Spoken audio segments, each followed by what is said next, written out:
चलो देखते हैं कितना। अध्याय 4 है, दो चरों वाले रैखिक समीकरण। अच्छा, इसके पहले वाली क्लास में अपन ने देखा था क्या कि चर क्या होते हैं, अचर क्या होते हैं, और जैसे एक चर वाले रैखिक समीकरण क्या होते हैं, दो चर वाले रैखिक समीकरण क्या होते हैं, एक चर वाले द्विघात समीकरण क्या होते हैं, है ना। तो इस तरीके से अपन ने देखा था। कुछ एग्जाम्पल देखते हैं। जैसे दो चर वाले रैखिक समीकरण दिया है, तो यहाँ पर क्या है, पहले तो चर को पहचानना है ना। और चर क्या होते हैं, मैंने बताया था,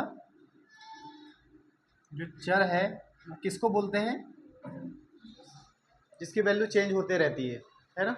जैसे अपना x है, y है, z है, या a b c है, ये सब क्या है, चर है ना। इसको वेरिएबल बोलते हैं। और एक होता है अचर।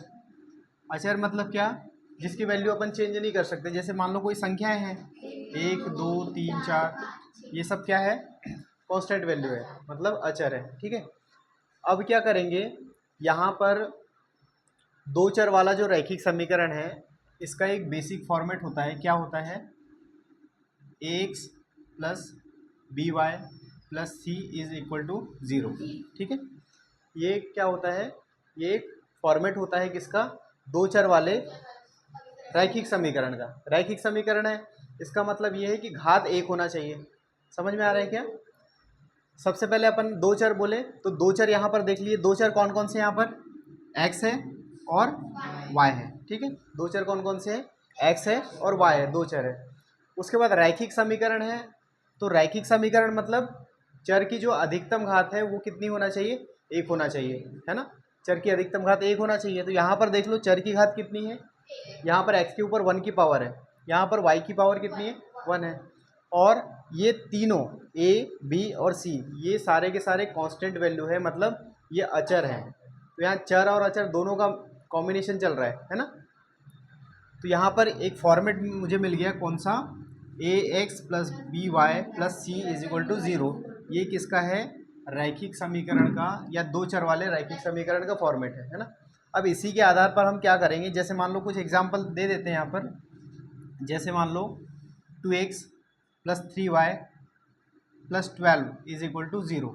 ये एक रैखिक समीकरण है ना। ये एक रैखिक समीकरण दिख रहा है अपने को, क्योंकि 2x है प्लस 3y है प्लस का 12 है। अब यहाँ पर सोचो, यदि दोनों की तुलना करेंगे हम, तो x की जगह तो x है, y की जगह y है, a की जगह कितना है, 2 है। ठीक है, b की जगह y है और c की जगह 12 है ना। c की जगह 12 है। तो इसी के आधार पर हम क्या करेंगे, एक उदाहरण दिया हुआ है, उदाहरण नंबर 1, उसको करेंगे, है ना। अच्छा, एक चीज़ बताओ, इसके अलावा भी मैंने चीज़ें बताई थी। जैसे रैखिक समीकरण में क्या होता है, घात एक होती है। यहाँ पर साइड में लिख लेते हैं अपन, जब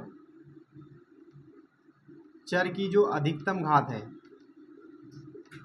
अधिकतम घात एक हो, तो क्या होता है, तो उसको क्या बोलेंगे, रैखिक समीकरण, है ना।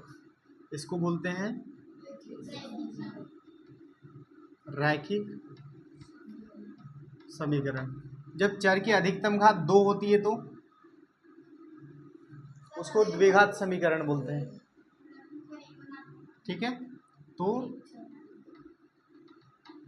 उसको द्विघात समीकरण कहते हैं। 3 की घात है उसको त्रिघात समीकरण या त्रिघाती समीकरण बोल सकते हैं, या द्विघाती समीकरण ऐसा बोलते हैं ना। तो यहाँ पर हम सिर्फ किसकी बात करेंगे इस लेसन में, सिर्फ रैखिक समीकरण की। मतलब चर की जितने भी समीकरण देखेंगे सब में चर की अधिकतम घात कितनी होगी, एक होगी। ठीक है। अब क्या करेंगे, इसको पहले आप नोट कर लो, फिर उदाहरण से समझते हैं। उदाहरण नंबर यही समझा दूं क्या, चलो देख लेते हैं बुक से। यहाँ पर ध्यान दो, यही उदाहरण नंबर 1 कर लेते हैं। क्या दिया हुआ इसमें, नीचे दिए गए समीकरण को ax plus B Y plus c बराबर 0 के रूप में लिखिए और प्रत्येक स्थिति में ए बी सी के मान ज्ञात करना है। भाई सबसे पहले क्या करना है, उसको क्वेश्चन में बोला है ये format ax plus B Y plus c के रूप में लिखना है ना। इस रूप में लिखना है। पहले अभी नोट मत करो, पहले पूरा ध्यान दो। बिंजलेकर जी, यहाँ पर क्या हो जाएगा कि ax plus B Y plus c बराबर 0 है। इस फॉर्मेट में पहले तो लिखना है। किसको लिखना है? कुछ क्वेश्चंस यहाँ पर दिए हुए हैं। जैसे पहला क्वेश्चन बुक में क्या दिया है, उदाहरण नंबर 1 का पहला, 2x plus 3y is equal to 4.37। भाई ये दिया है पहला क्वेश्चन, है ना। क्या करेंगे इसमें? पहले इसको इस फॉर्मेट में चेंज करना है, बदलना है। अब यहाँ पर क्या चेंज कर सकते हैं? देखो ये फॉर्मेट ये सेम दिख रहे हैं क्या? नहीं दिख रहे हैं। क्यों नहीं दिख रहे हैं? क्योंकि यहाँ पर देखो ax की वैल्यू तो समझ में आ रही है, x प्लस का by है, ये भी ठीक है। लेकिन यहाँ पर देखो, यहाँ इसके बाद में बराबर आ गया है यहाँ, लेकिन यहाँ पर प्लस का c है, तो इसका मतलब, और इस साइड बराबर के बाद क्या होना चाहिए? 0 होना चाहिए। तो हम इसको ऐसा लिख सकते हैं कि इस संख्या को यदि इधर पक्षांतर कर दिया तो 2x प्लस 3y प्लस है तो माइनस में हो जाएगा कितना? 4.37 इज इक्वल टू 0, बराबर 0 में आ जाएगा।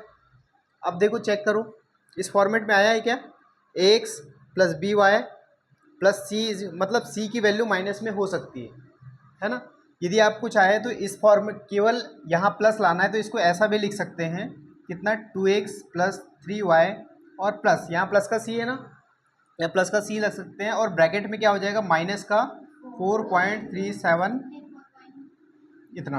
अब देख लो जरा चेक करके, अब ठीक है ना।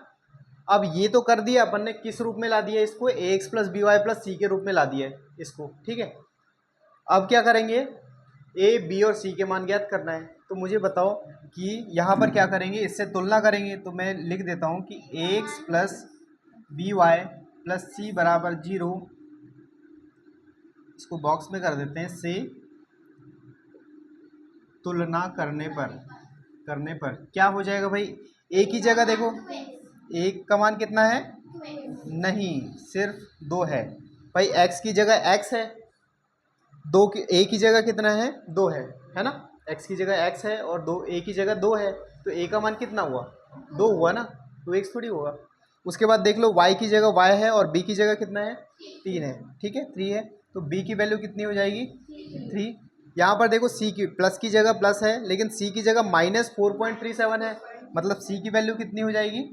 माइनस 4.37। इसमें गलतियाँ कब हो सकती है? जब प्लस माइनस में गलतियाँ हो सकती है ना। इसको देखना है कि वास्तव में c की वैल्यू यहाँ पर माइनस का 4.37 है ना। समझ में आया क्या ये तो पहला क्वेश्चन हुआ। इसी का एक दूसरा क्वेश्चन भी देख लेते हैं। दूसरा क्वेश्चन क्या दिया है इसमें? x minus 4x, sorry x minus 4 is equal to √3y। भाई ये दिया है, ठीक है। अब ये दिया है तो क्या कर सकते हैं इसको? हाँ, पहले तो इस फॉर्मेट में चेंज करेंगे। अब कैसे चेंज कर सकते हैं? देखो, x वाली वैल्यू पहले है, इसको लिख दो x, कोई दिक्कत नहीं। लेकिन x को ऐसा लिख सकते हैं कि 1 इंटू एक्स, कोई दिक्कत है? एक का गुणा तो करेंगे तो उतना ही आ जाएगा, ठीक है। उसके बाद देखो y वाली वैल्यू लिखना है, तो इस y वाली वैल्यू है ये √3y है, इसको पक्षांतर करेंगे तो कितना हो जाएगा? ये प्लस का है ना, तो ये माइनस का √3y, इतना लिख सकते हैं क्या? अब क्या बचा है यहाँ पर? माइनस का 4 बचा है, तो माइनस का 4 लिख सकते हैं, माइनस का 4 इज इक्वल टू 0। कोई दिक्कत है क्या? ठीक है। अब देखो, इसके फॉर्मेट के हिसाब से चेंज करना है तो यहाँ पर तो कोई प्रॉब्लम नहीं है, लेकिन यदि आपको लगता है वैसे डायरेक्ट वैल्यू रख सकते हो। कैसे कंपैरिजन करोगे? तो x की जगह x है, a की जगह कितना है? 1 है, b की जगह कितना है? माइनस का √3 है ना, और c की जगह कितना है? माइनस का 4 है, ठीक है। किसी को और लगता है कि नहीं इसी फॉर्मेट में चाहिए, दोनों प्लस ही चाहिए, तो भी आप ऐसा कर सकते हो। कितना? 1 इंटू एक्स, यहाँ पर प्लस है तो इस फॉर्मेट में चेंज कर लेते हैं। b की वैल्यू कितनी हो जाएगी यहाँ पर? माइनस √3 लिख सकते हो, और y लिख सकते हो ना। उसके बाद प्लस c है तो माइनस का 4 इज इक्वल टू 0। अब देखो यहाँ डायरेक्ट तुलना कर सकते हो। क्या करेंगे? ax plus B Y plus C is equal to 0 से तुलना करने पर क्या हो जाएगा भाई? a की वैल्यू कितनी है? 1 है। b की वैल्यू कितनी है? माइनस √3 है सिर्फ, और c की वैल्यू कितनी है? -4। समझ में आ रहा है क्या?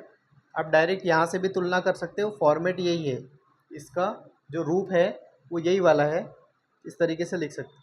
चलो इसको पहले नोट कर लो, फिर उसके बाद में क्या करेंगे अपन, इसमें 4 क्वेश्चन दिए हुए हैं, थर्ड के लिए स्पेस दिख रहा है क्या? नहीं, नोट कर लो इसको।